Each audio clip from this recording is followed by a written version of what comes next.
Bien, hermanos, vamos ahora a hacer una lectura.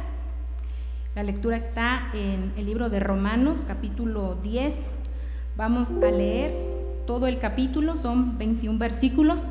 Vamos a hacer esta lectura, mis hermanos, de manera alternada. Yo voy a comenzar, ustedes continúan, y en el versículo 21, sin previo aviso, nos vamos a unir. Esta es la lectura en la que va a estar basada la predicación de esta mañana.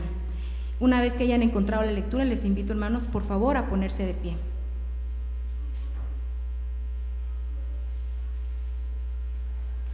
La palabra del Señor dice así: hermanos, el deseo de mi corazón y mi oración a Dios por los israelitas es que lleguen a ser salvos. Puedo declarar en favor de ellos que muestran celo por Dios, pero su celo no se basa en el conocimiento. No conociendo la justicia que proviene de Dios y procurando establecer la suya propia, no se sometieron a la justicia de Dios. De hecho, Cristo es el fin de la ley, para que todo el que crea reciba la justicia. Así describe Moisés la justicia que se basa en la ley. Quien practique estas cosas vivirá por ellas. Pero la justicia que se basa en la fe afirma: no digas en tu corazón, ¿quién subirá al cielo? Es decir, para hacer bajar a Cristo. ¿O quién bajará al abismo? Es decir, para hacer subir a Cristo de entre los muertos. ¿Qué afirma entonces? La palabra está cerca de mí, la tienes en la boca y en el corazón. Esta es la palabra de fe que predicamos. Que si confiesas con tu boca que Jesús es el Señor y crees en tu corazón que Dios lo levantó de entre los muertos, serás salvo. Porque con el corazón se cree para ser justificado, pero con la boca se confiesa para ser salvo. Así dice la Escritura: todo el que confíe en Él no será jamás defraudado. No hay diferencia entre judíos y gentiles, pues el mismo Señor es Señor de todos y bendice abundantemente a cuantos le invocan. Porque todo el que invoque el nombre del Señor será salvo. Ahora bien, ¿cómo invocarán a aquel en quien no han creído? ¿Y cómo creerán en aquel de quien no han oído? ¿Y cómo oirán si no hay quien les predique? ¿Y quién predicará sin ser enviado? Así está escrito: qué hermoso es recibir el mensajero que trae buenas nuevas. Sin embargo, no todos los israelitas aceptaron las buenas nuevas. Isaías dice: Señor, ¿quién ha creído a nuestro mensaje? Así que la fe viene como resultado de oír el mensaje, y el mensaje que se oye es la palabra de Cristo. Pero pregunto, ¿acaso no creyeron? Claro que sí. Por toda la tierra se difundió su voz, y sus palabras llegan hasta los confines del mundo. Pero insisto, ¿acaso no entendió Israel? En primer lugar, Moisés dice: yo haré que ustedes sientan envidia de los que no son nación, voy a irritarlos con una nación insensata. Luego Isaías se atreve a decir: dejen que me hallarán los que no me buscan. Me dio a conocer a los que no preguntaban por mí. En cambio, respecto de Israel, dice: todo el día extendí mis manos hacia un pueblo desobediente y rebelde. Bien. Pueden ocupar sus lugares, hermanos, y le doy lugar al pastor que nos va a presentar al predicador de esta mañana. Dios les bendiga, hermanos. Gracias a Dios por la presencia de cada uno de ustedes. Es momento de escuchar la palabra de Dios, y en esta ocasión yo invité a nuestro hermano el pastor Mac de los Santos a que nos comparta la palabra. Adelante, Mac, puedes pasar y vamos a estar atentos, hermanos, al mensaje que Dios tiene para nosotros el día de hoy. Dios los bendiga. Buenos días. Eso, está muy bien, gracias. Buenos días. Vamos a iniciar, pero quiero iniciar con una oración, hermanos. Quiero iniciar con una oración pidiéndole a Dios dos cosas. Uno, primeramente que nos dé sabiduría, o me dé sabiduría para saber transmitir su palabra, el mensaje que tiene para ustedes. Y la segunda es que Dios también nos dé sabiduría para entender su palabra, para que conozcamos perfectamente lo que Dios quiere para nosotros, lo que Dios tiene para nosotros. Vamos a orar, por favor, si me acompañan. Padre Santo que estás en el cielo, te damos muchas gracias por la oportunidad que nos das de estar aquí. Gracias por cada uno de tus hijos que están presentes. Gracias también por los que vienen en camino. Bendíceles, Dios Todopoderoso. Te pido en este momento que me des sabiduría, que pongas las palabras correctas en mis labios, Señor, que todos podamos entender lo que tú quieres que entendamos, Señor, lo que tú quieres que vivamos de tu palabra, Dios bendito. Danos sabiduría, danos entendimiento, te lo pedimos todo en el nombre maravilloso de tu Hijo amado Jesucristo. Amén y amén, Señor. ¿Y los niños pueden salir a su clase?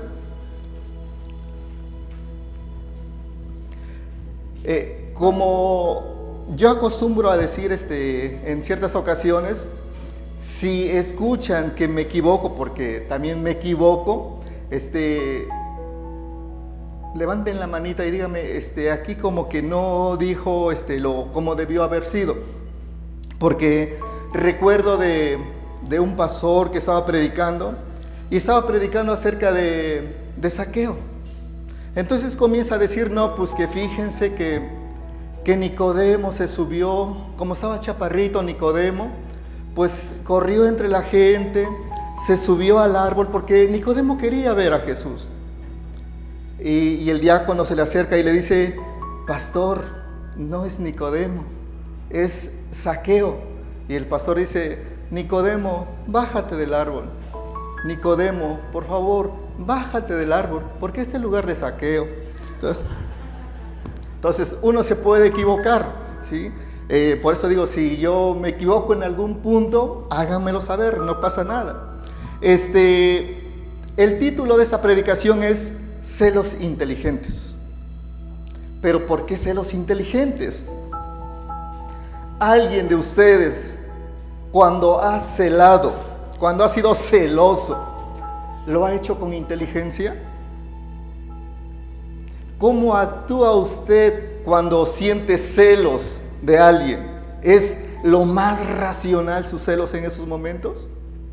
Por ejemplo, una mamá que su hijo está de rebelde por ahí, o su hija está de rebelde y lo quiere abrazar, y el niño mejor se va, o el niño hace sus pucheros y no quiere. ¿Qué hace la mamá para provocar a celos a su hijo? Abraza a otro niño. ¿Y qué hace el hijo? Corre sobre su mamá y es mi mamá, mi mamá. ¿Sí? Fíjense. Pero ¿por qué provoca la mamá celos a su hijo o a su hija? Porque quiere abrazar a su hijo, quiere abrazar a su hija. Cuando tú fuiste novio, novia, o por lo menos te interesaba algún chico o alguna chica, los que ya pasamos, los que no, todavía no se preocupen, ¿qué hacías para llamar la atención de esa persona? No digan que no lo hicieron, porque sí, yo sé muy bien que todos pasamos por ahí, ¿sí? Entonces, ¿qué hacíamos? Pues en mi caso, ¿no? Para provocar a celos a la chica que me gustaba, pues estaba con otra chica y luego de reojo nada más veía a ver si ya me está viendo, ¿no? Provocamos a celos, pero nuestros celos no son inteligentes. Lo hacemos por egoísmo, porque yo quiero llamar la atención, porque yo quiero que él o ella me vean, porque mi egoísmo quiere crecer, porque yo quiero ser el centro de atención.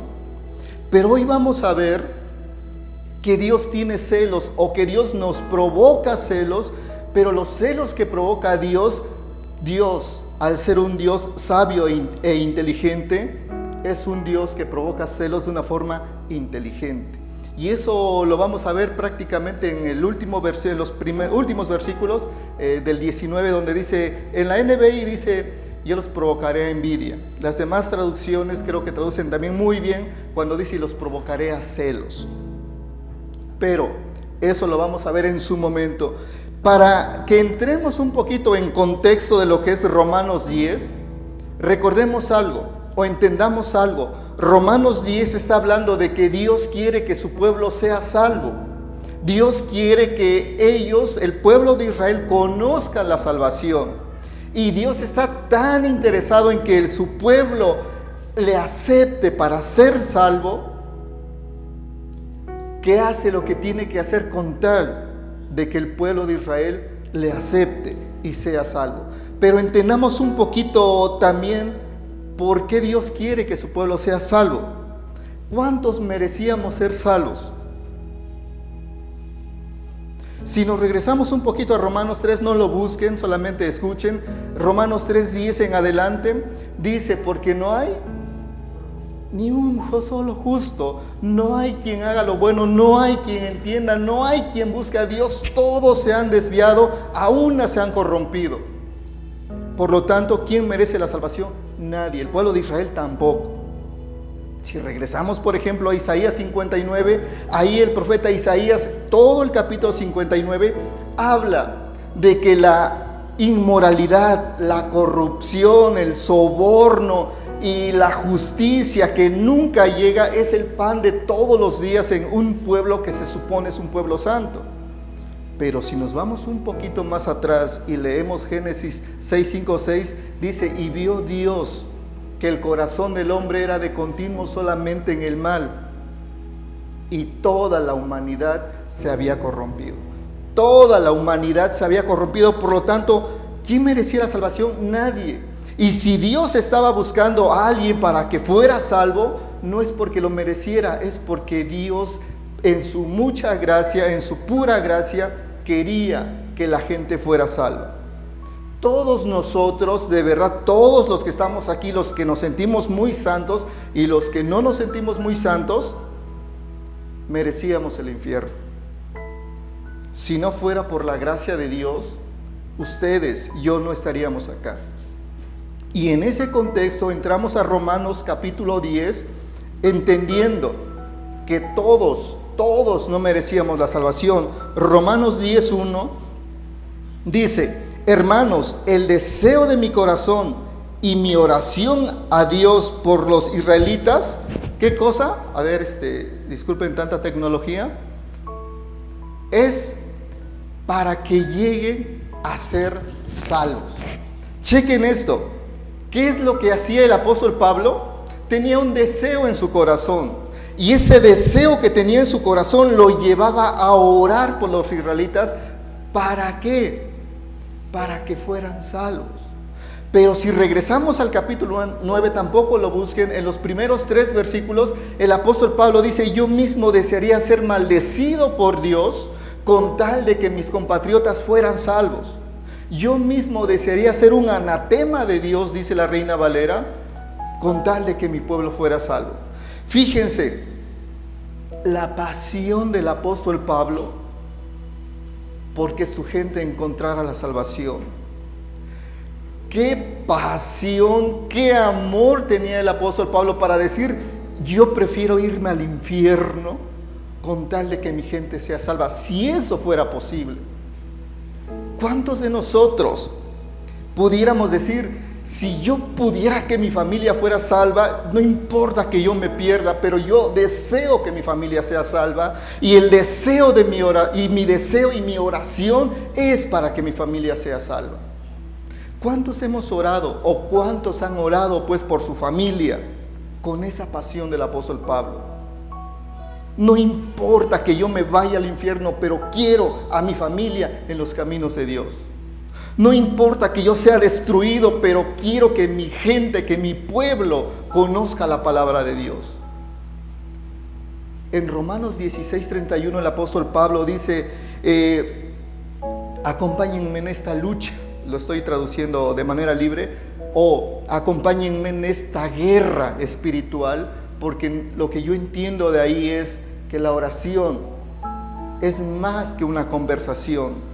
La oración también es una guerra en el ámbito espiritual por quien tú estás pidiendo. En este caso el apóstol Pablo dice: el deseo de mi corazón y mi oración, un deseo apasionado del apóstol Pablo. De verdad deseo que mi pueblo sea salvo.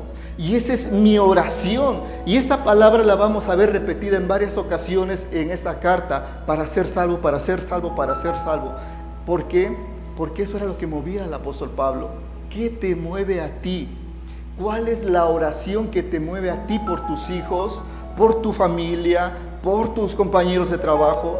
¿Oras de manera apasionada por ellos? ¿Oramos de manera apasionada? Puedo declarar, dice el apóstol Pablo, chequen esto, puedo declarar en favor de ellos, tienen un punto bueno, que muestran celo por Dios, pero su celo no se basa en el conocimiento. Esto está muy fuerte, hermanos, de verdad está bastante fuerte, porque dice el apóstol Pablo, yo le doy un punto a favor a mi gente, y es que de verdad adora a Dios, y es un pueblo que le alaba a Dios, es un pueblo que hace sacrificios a Dios, pero no lo hace con conocimiento, lo hace de manera emocionante y emocionada, pero sin conocimiento. La oración, la adoración que le debemos a Dios, ojo, si es pura emoción de tu parte, no sirve. Dice el apóstol Pablo que la adoración a Dios tiene que ser con conocimiento. Tu pasión por Dios tiene que ser racional. Tu pasión por Dios tiene que ser lógica. No lo busquen. Mateo 22:37 dice: amarás al Señor tu Dios con todo tu ser, con todo tu corazón y con toda tu mente. Con toda tu mente.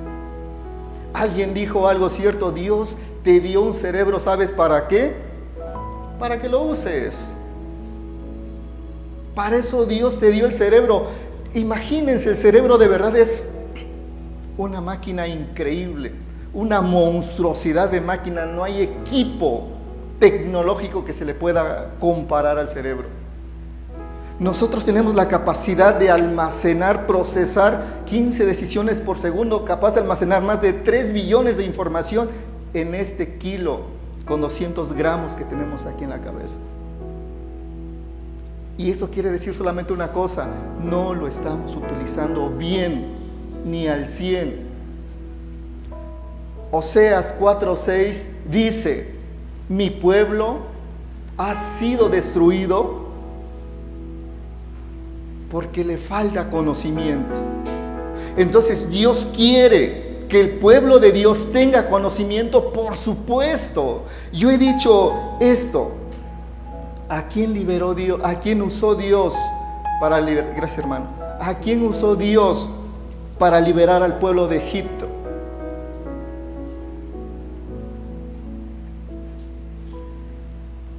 Pregunta fácil, pregunta general bíblica. A Moisés.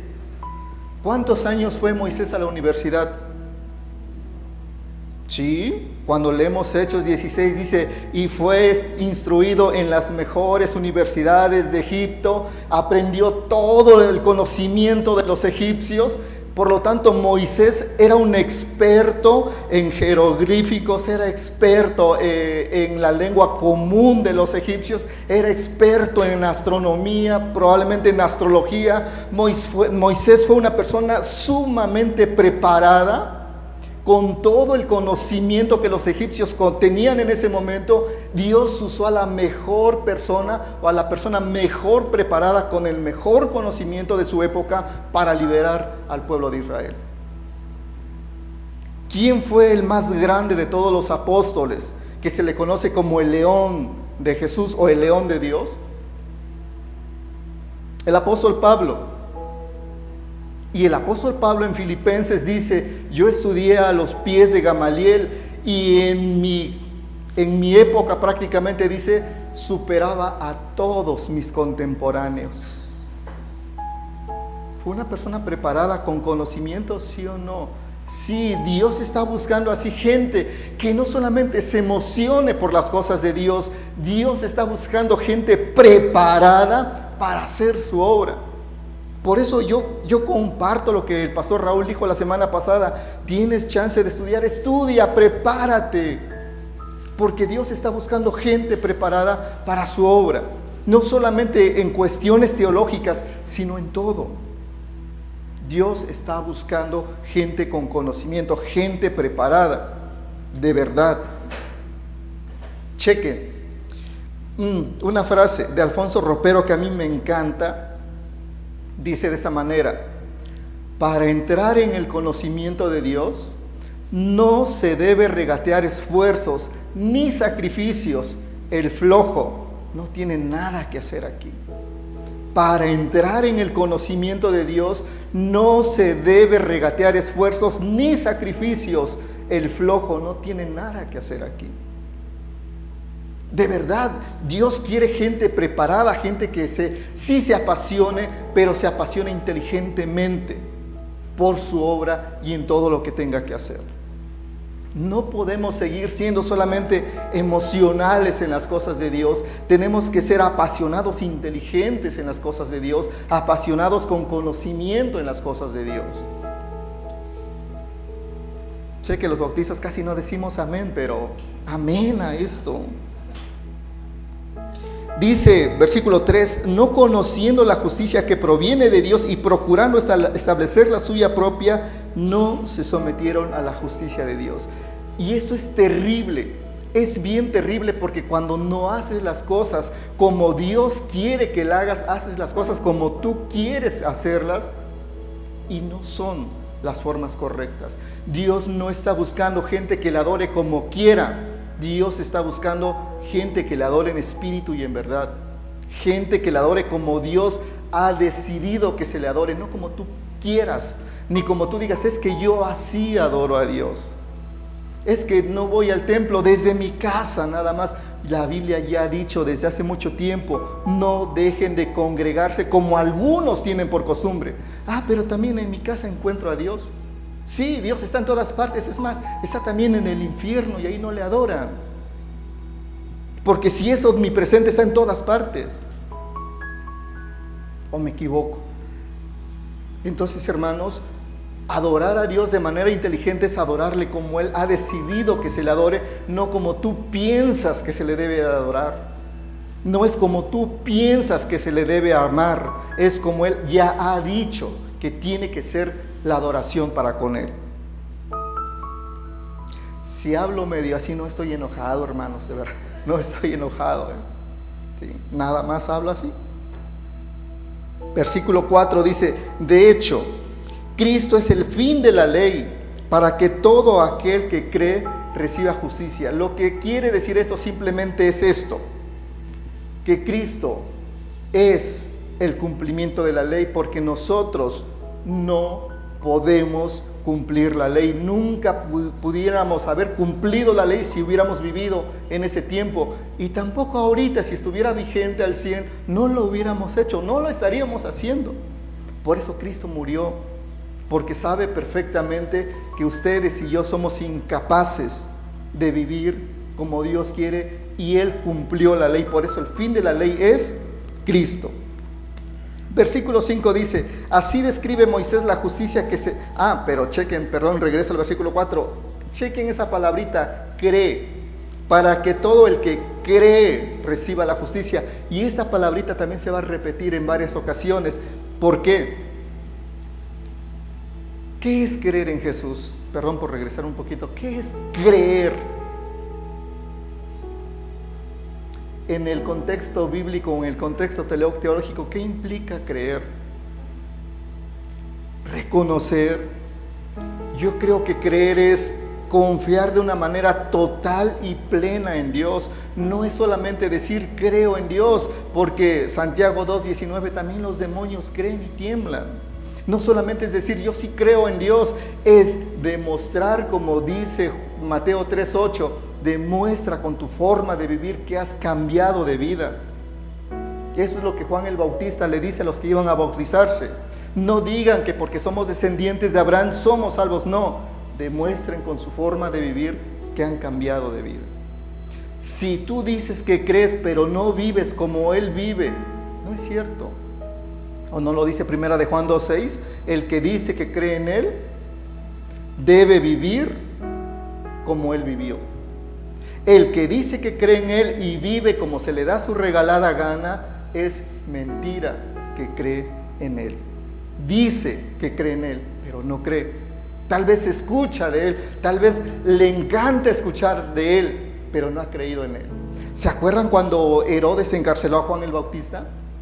Y en una parte y un pasaje, un evangelio dice que a Herodes le encantaba escuchar a Juan el Bautista. Pero ojo, le encantaba nada más porque nunca creyó en Jesús. Le gustaba escuchar las predicaciones de Juan el Bautista, pero nunca creyó en Jesús. Y es ahí donde nosotros tenemos que analizarnos. Por eso 1 Corintios 13:5 dice: examínate a ti mismo para ver si estás en el conocimiento de Dios.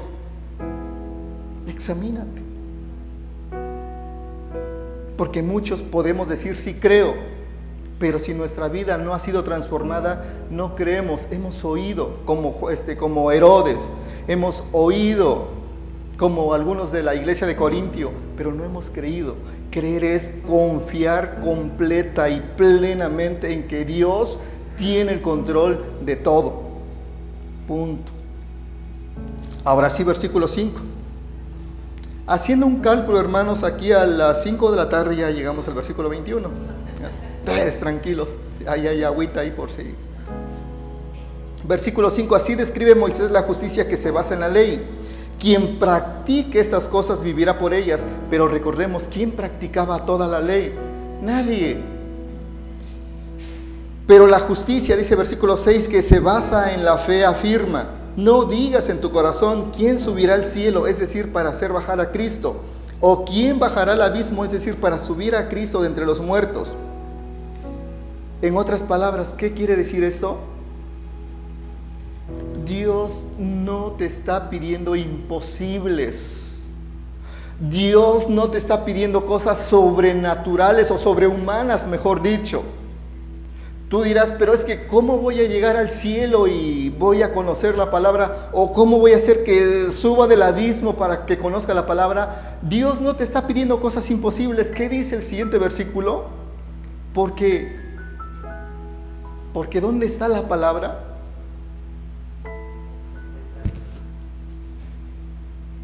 Cerca, en tu boca y en tu corazón. Aquí la tienes. No tienes que hacer cosas sobrehumanas para conocer a Dios. Aquí está.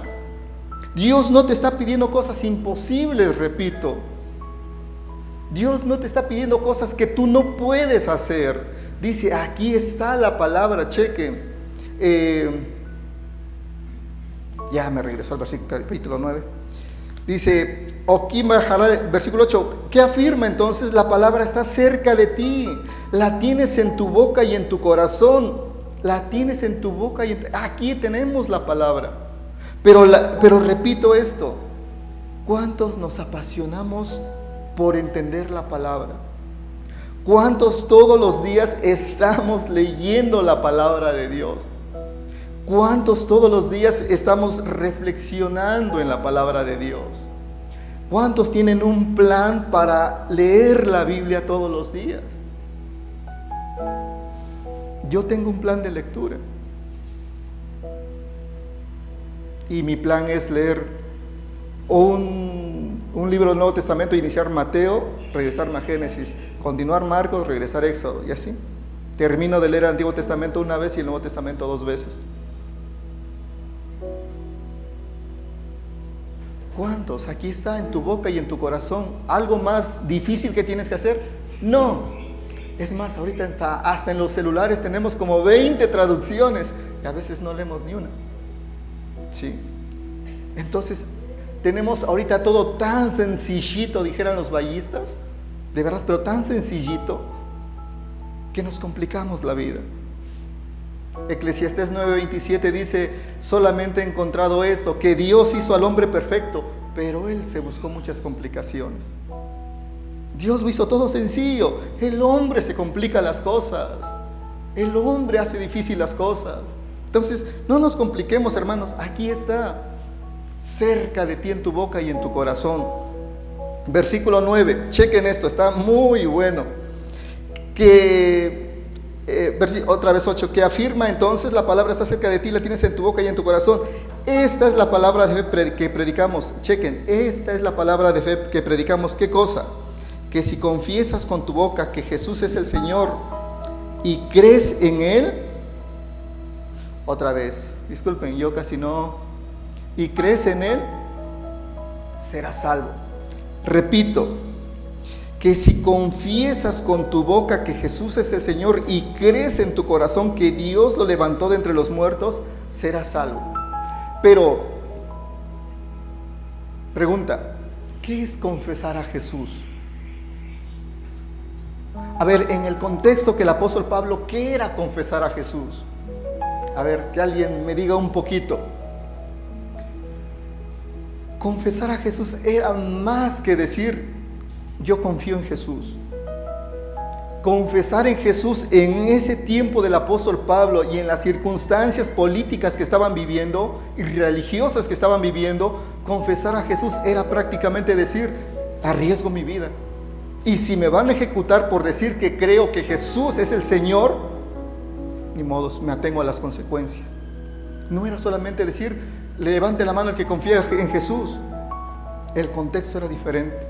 El contexto, decía el apóstol Pablo, es jugarte el pellejo aquí por decir que confías en Jesús. Y creer en Jesús era eso precisamente, creer que Dios lo levantó de los muertos, como les dije hace un momento. Creer es más que solamente decir creo, es de verdad someterte a la voluntad de Dios sabiendo que Él tiene el control de todo. Es más que decir sí creo, es demostrar con tu forma de vivir que de verdad crees en Dios. Y a veces nos falla eso un poquitito. Versículo 10. Porque con el corazón se cree para ser justificado, pero con la boca se confiesa para ser salvo. Versículo 11. Así dice la Escritura: todo el que confíe en Él no será jamás defraudado.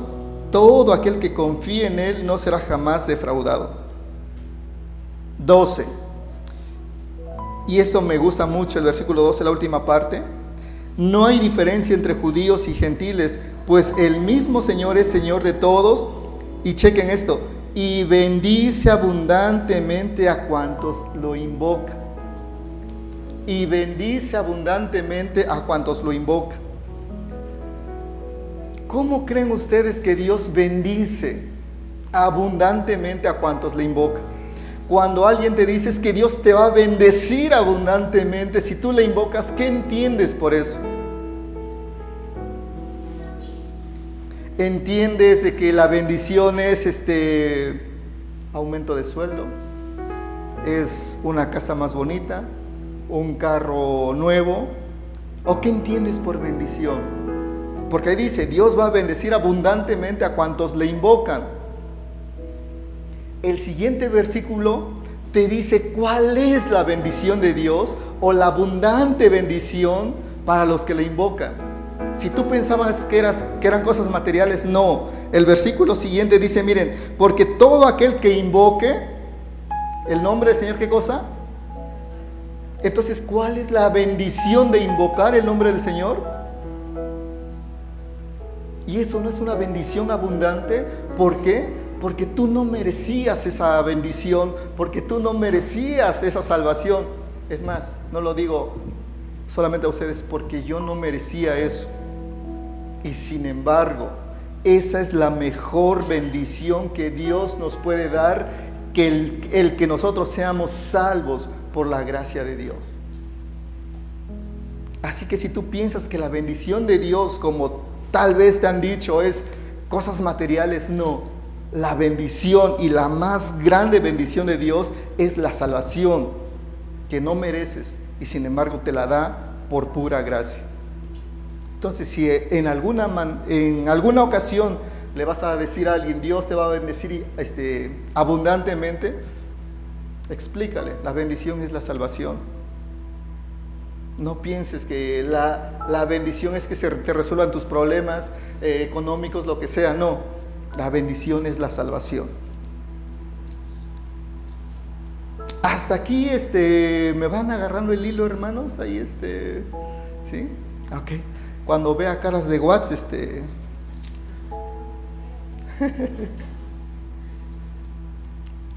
el ventilador debería estar de aquí para allá, y así como una turbina.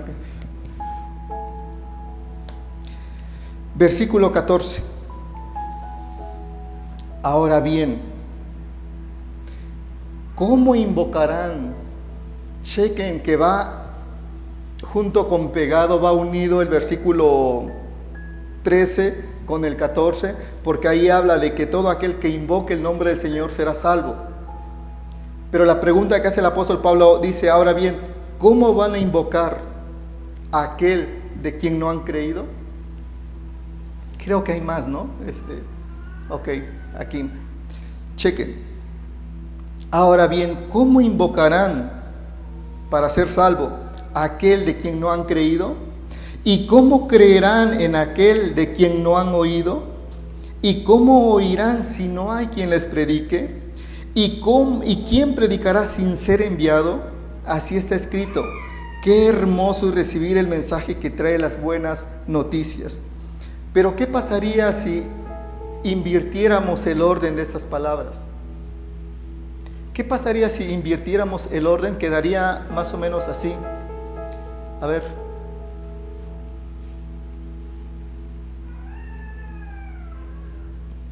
Porque el apóstol Pablo primero inicia, ¿cómo pues invocarán en quien no han creído? ¿Y cómo creerán si no hay de quien no han oído? ¿Y cómo oirán si no les predica, si no hay un enviado? Si lo ponemos en ese orden, hermanos, yo creo que queda interesante. Porque yo creo que muchos de nosotros, ya tuvimos un enviado. Alguien ya nos predicó la palabra. 3, ya oímos a esa persona que nos predicó. El detalle es en creer. El detalle es creerle a Dios, porque muchos hemos escuchado y muchos, yo creo que nos hemos quedado en oír la palabra de Dios y decimos, está muy padre, me gusta, pero ¿cuántos, repito, han creído? Creer es más que decir creo en Jesús, es demostrar con tu forma de vivir que de verdad has cambiado en el Evangelio, por el Evangelio y para Dios. No solamente es decir creo. Tal vez muchos han escuchado el Evangelio, pero no quieren creer en Dios. Recuerden que dice Juan 1:11, a los suyos vino, pero los suyos no le recibieron. Entonces, ¿sí escucharon hablar de Jesús? Sí. ¿Le creyeron? No.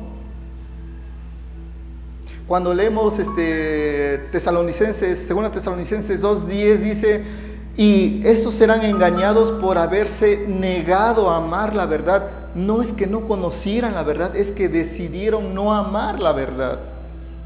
¿Escucharon la verdad? Sí. ¿Le creyeron a la verdad? No. Por eso digo, yo creo que muchos nos hemos quedado en el punto 3, ya alguien nos habló, ya alguien nos predicó, ya escuchamos, pero muchos todavía nos falta creer de verdad, de corazón en Dios. Ojo, porque yo creo que hay muchas personas, es más, yo conocí a una persona que me decía esto, y de verdad, dice, yo voy a esa iglesia, no digo qué iglesia, y me decía, yo voy porque me gusta la alabanza, me gusta cómo cantan, me gusta, se siente muy padre, pero termina la alabanza, yo ya me voy, porque no me gusta la predicación, no me gusta estar escuchando a alguien que hable y hable allá arriba. Le gusta oír algo, pero no le gusta la verdad. Y al no gustarle la verdad, nomás no cree. Pudiera estar allá adentro, pero no cree. Y eso es lo que el apóstol Pablo le dice a los corintios en la segunda carta a los corintios, cuando dice, hay algunos de ustedes, de los que están aquí, no creen en Dios, y para vergüenza mía lo digo. ¿A quién se lo decía el apóstol Pablo? A una iglesia. Y eran fuertes sus palabras. Hay algunos de ustedes que no creen en Dios. Están aquí, oran, ofrendan, cantan, diezman, pero no creen en Dios. Y para vergüenza mía lo digo. En otras palabras, el apóstol Pablo decía, me duele el corazón reconocer esto, que están, pero no están. Entonces creer es más que decir creo, es demostrar con tu forma de vivir que de verdad el Evangelio te ha transformado. Chequen, versículo 16, lo va aclarando un poquito más. Sin embargo, chequen, sin embargo, no todos los israelitas aceptaron las buenas noticias. ¿Saben para mí cuál es uno de los momentos tristes del Antiguo Testamento? Y uno de los momentos tristes del Antiguo Testamento es cuando Dios saca a los israelitas de Egipto y estos se quejan: nos sacaste para que muramos de sed en el desierto, ahí tienen agua. Sí, ok. Pero nos sacaste para que no tengamos carne para comer. Si nos acordábamos que en Egipto comíamos ajos, cebollas, ahí van las codornices. Sí, pero nos sacaste para que, ahí está la nube, ahí está el sol, y Dios bendecía y bendecía y bendecía al pueblo de Israel, y no creían y no creían. Y luego dice que quedaron tendidos sus cuerpos en el desierto durante 40 años. Es, desde mi perspectiva, donde Dios hizo más milagros en el Antiguo Testamento, y es donde menos creyeron los israelitas. Milagros, porque antes de eso Dios ya había hecho 11 señales en Egipto, 11 plagas. Yo sé que la Biblia dice 10, pero hay una antes de las 10, por lo tanto son 11 plagas. Ya había hecho 11 señales en Egipto, más todo lo que hizo en el desierto, y es cuando menos le creyeron a Dios. Es para mí uno de los momentos más tristes del pueblo de Israel, hasta que finalmente, como en otra parte dice que envió serpientes a matarlos prácticamente. ¿Se imagina? Por eso cuando a Jesús le dicen: ¿qué señal nos muestras? A ver, si de verdad eres el enviado de Dios, ¿qué señal nos muestras? ¿Y qué dijo Jesús? No, ya no va a haber señales. Y en vez de hablarles bonito, le dice: esta generación adúltera, malvada. No le dijo: ay, hermanitos chulos, esta generación malvada y adúltera pide señal, pero no se le va a dar señal.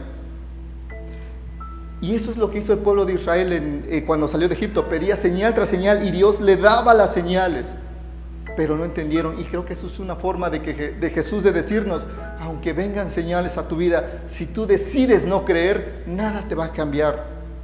Podrás verlo todo, pero si tu confianza no decides depositarla en Jesús, podrás verlo todo, pero nada te va a hacer cambiar.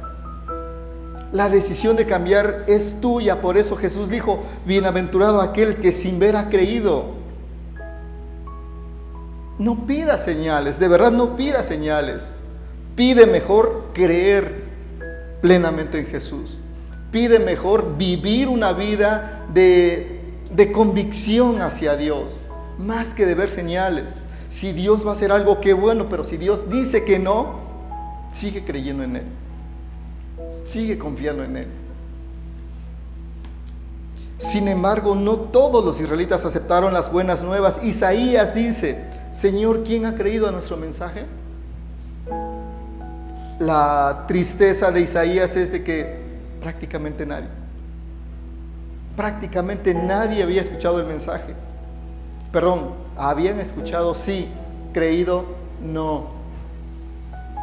Chequen bien la palabra: Señor, ¿quién ha creído a nuestro mensaje? El punto 4. Porque los israelitas escucharon el mensaje de Isaías, sí. Escucharon el mensaje de Jeremías, sí. Le creyeron a Jeremías, no. ¿Qué pasó? Fueron deportados, fue destruido el templo, porque sí escucharon, pero no creyeron. Y la pregunta para ustedes sería lo mismo: ¿ustedes han pasado de solamente oír a creer, o seguimos solamente en no oír? Ustedes tienen que examinarse, ustedes tienen que analizar su vida, cómo estamos en ese sentido. Versículo 17: así que la fe viene como resultado de oír. La fe para mí es sinónimo de creer, porque recuerden que la fe viene como resultado de oír, es decir, la fe es después de oír. Creer es después de oír. Por eso repito, ¿tú solamente estás oyendo o ya estás creyendo en Jesús? Tienes que analizarte. Tenemos que analizarnos. Y eso, repito, y es decisión de cada uno de ustedes.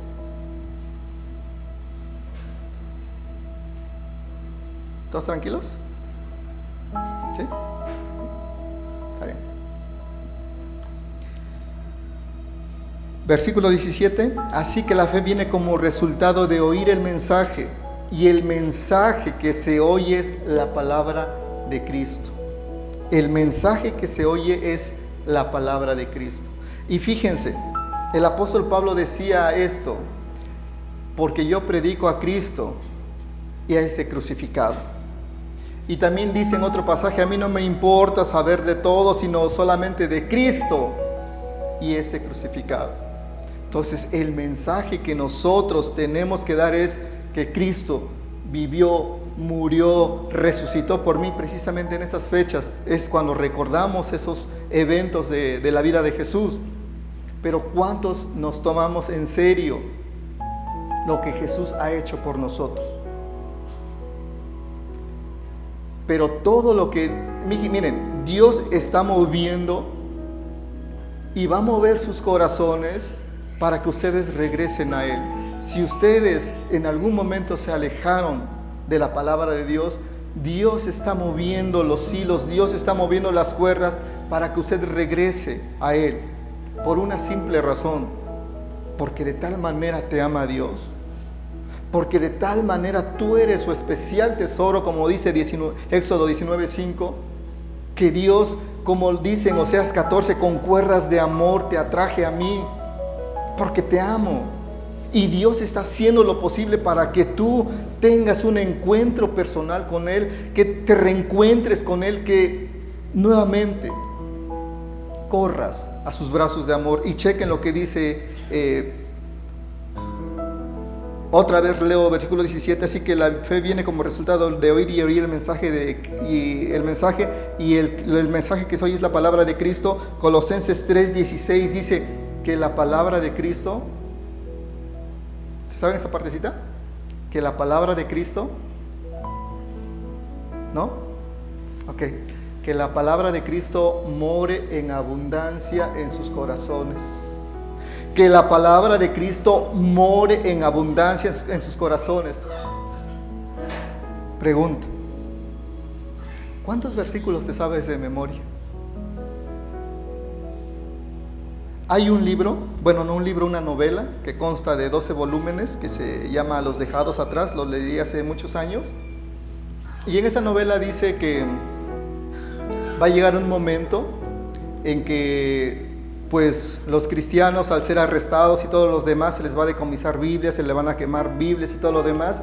La era tecnológica va a ayudar mucho, pero también va a haber hackers del anticristo y va a hackear computadoras de cristianos, pero va a haber cristianos hackers también y van a hacer lo posible para que la palabra de Dios se siga difundiendo por medios tecnológicos. Pero los que van a ser encarcelados en ciertos momentos, me gustó la palabra de una chica que ahí se llama Chloe y dice: lo único que nos mantenía vivos y con esperanza eran las palabras, los versículos que nos habíamos aprendido de memoria y que cada día los repetíamos para darnos aliento y fortaleza. Ahorita tienes la palabra, memorízala, búscala, guárdalas en tu corazón, en tu mente. Hay un testimonio de un grupo, no recuerdo de qué país, no sé si son rusos, me parece, que ahí decomisaron en un momento todas las Biblias, todas, y quemaron. Pero antes de eso, el pastor tuvo una idea brillante. Eran muchos los hermanos de la iglesia, así que le dijo: tú vas a hacer Génesis 1-2, tú vas a hacer Génesis 3-5, tú vas a hacer Isaías. Y todos se tenían que aprender ese pasaje de memoria, por si acaso, en algún momento, antes de que les quitaran las Biblias. Entonces todos aprendieron el pasaje y algunos demás. Entonces cuando tenían la reunión, estaban sin Biblias, sin nada. Entonces el pastor decía: hoy vamos a escuchar a Salmos del 3 al 5. Y ya se levantaba el hermano que se había aprendido los salmos y los decía. Y decía: vamos a meditar en esas palabras. porque repito, nuestro cerebro tiene la capacidad de almacenar más de lo que ustedes piensan. El detalle es de que con qué lo estamos almacenando o de qué lo estamos llenando. ¿Qué información le estamos metiendo? ¿Se acuerdan cuando íbamos a la primaria? Bueno, en mi tiempo, yo ya soy de... Cuando nos decían, vas a recitar, y te aprendías de memoria a veces una hojísima así como tamaño doble oficio ahí, y te las aprendías. Entonces, ¿podemos memorizar grandes porciones? Sí. Hoy no queremos. Nada más eso. Vamos terminando en 3 horas, pero ya vamos terminando. Versículo 18, pero pregunto, ¿acaso no oyeron? Punto 3, claro que sí oyeron. O sea, ¿oyeron la palabra? ¿Oyeron el mensaje? ¿Oyeron? Sí. ¿Creyeron? No. Por eso le pasó lo que les pasó. Porque por toda la tierra se difundió su voz, sus palabras llegan hasta los confines del mundo. Pero insisto, ¿acaso no entendió Israel? En la Nueva Traducción Viviente agrega la frase, sí entendieron. Entonces, ¿qué pasó? En primer lugar, Moisés dice, yo haré que ustedes se sientan envidia de los que no son nación. Creo que aquí agregué algo.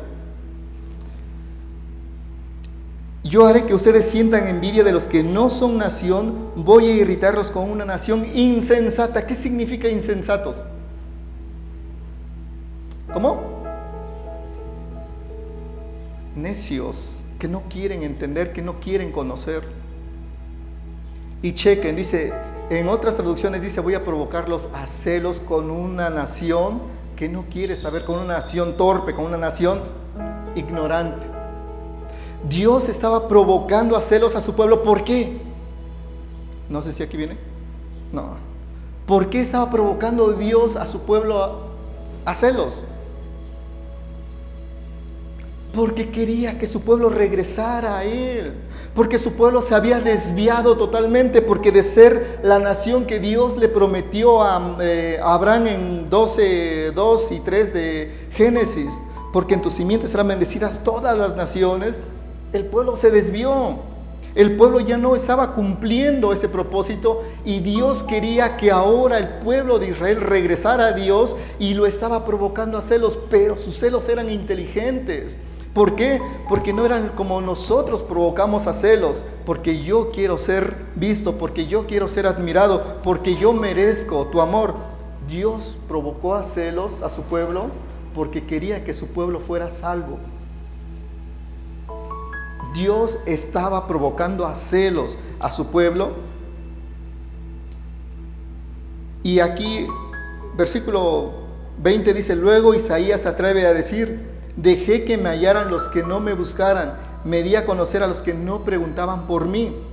Dios le está reclamando a su pueblo y le dice, ustedes que están tan cerca de mí, no me conocen. Me están conociendo gente insensata, gente que no tiene nada que ver con las bendiciones, ha decidido abrazar esas bendiciones porque ustedes las han rechazado. Y Dios provoca celos porque Dios quiere que su pueblo sea salvo.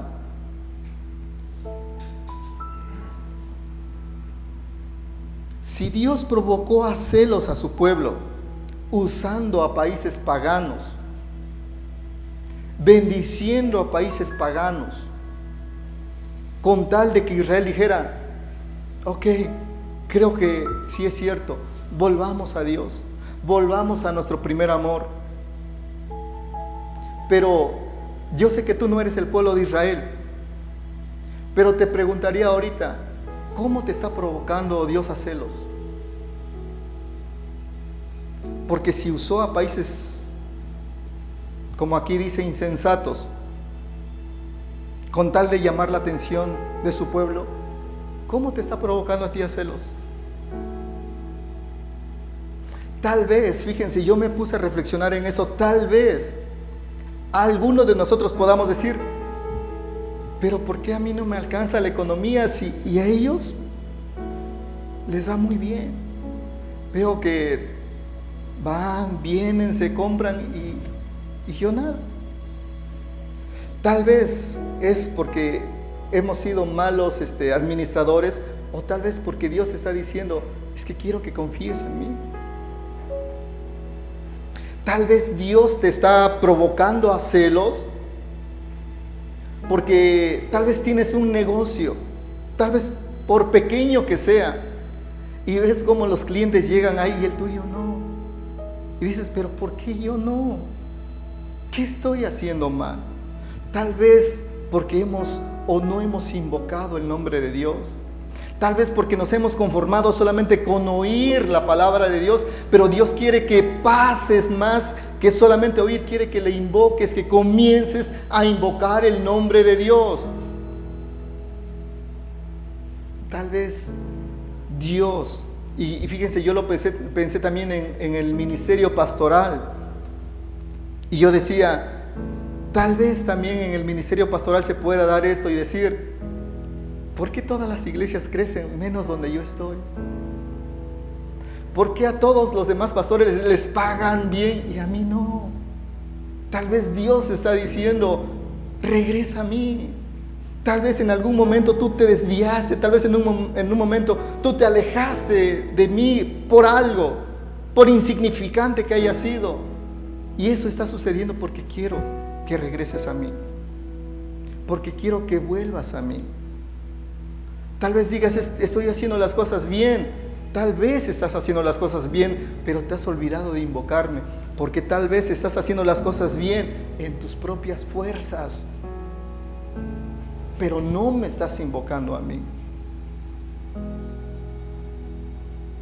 No sé cómo Dios te está provocando a celos. Tal vez digas, todos o a todos les va bien menos a mí. Parece que a todos Dios los bendice menos a mí.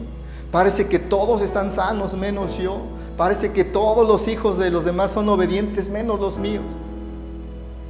Tal vez Dios está diciendo eso porque has dejado de invocar. Porque quiero que regreses a mis brazos, porque quiero que vuelvas a mí. Dios de una manera u otra te está provocando a celos si eres su pueblo, si eres su hijo. Porque acuérdense, ¿qué dice Hebreos 12? Porque aquel a quien Dios ama, le da sus chanclazos y se los da en serio, por una simple razón, porque son hijos. Si Dios no te corrigiera, entonces eres un bastardo, pero ahora porque eres hijo, Dios hará lo posible para llevarte de regreso a casa.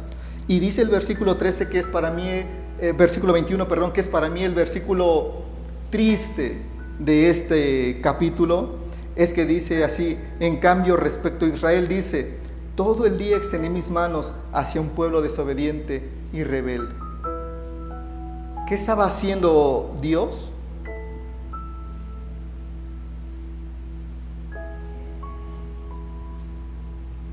Le estaba diciendo a Israel,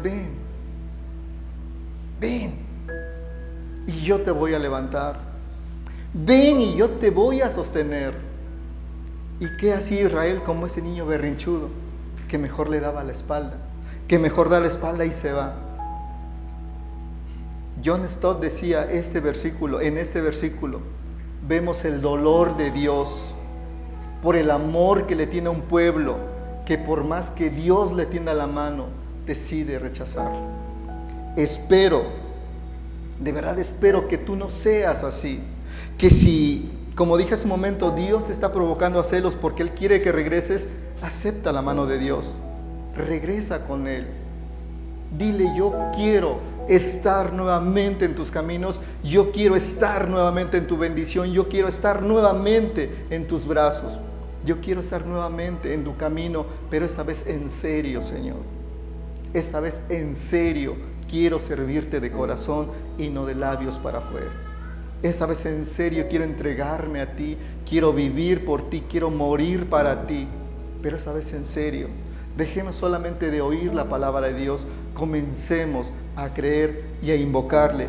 Y eso se va a ver el día en que tú te tomes en serio las cosas de Dios y te tomes en serio a Dios, mientras Mientras Dios para ti solamente va a ser una distracción, un momento para relajarse.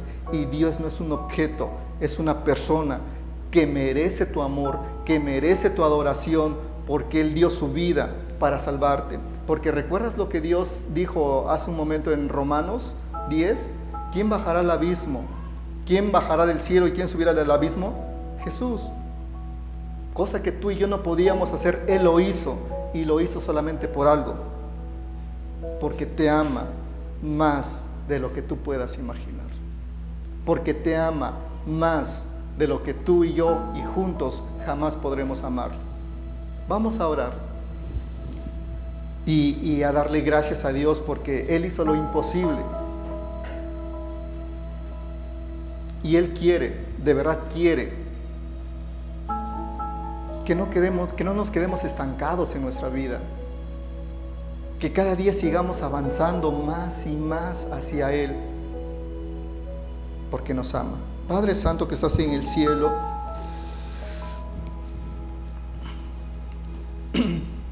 ayúdanos a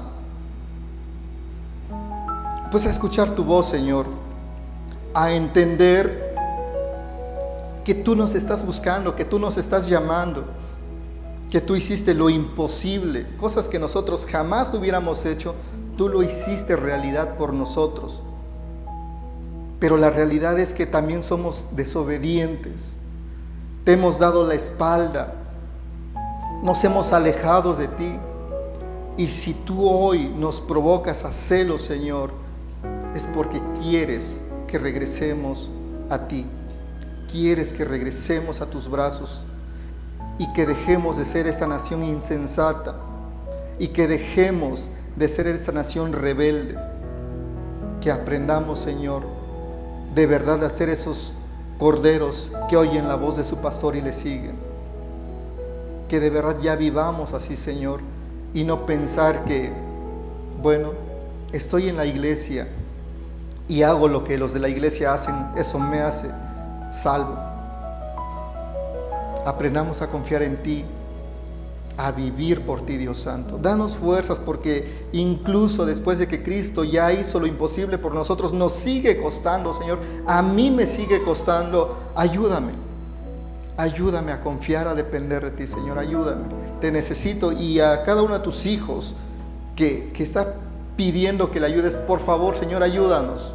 Necesitamos de ti cada día, todos los días, Dios, y vivir confiadamente por ti, Señor, y para ti. Gracias te damos, Señor, y ayúdanos en cada aspecto de nuestras vidas. Te lo pedimos en el nombre maravilloso de tu Hijo amado Jesucristo. Amén y amén, Señor. Que Dios les bendiga, hermanos, a cada uno de ustedes.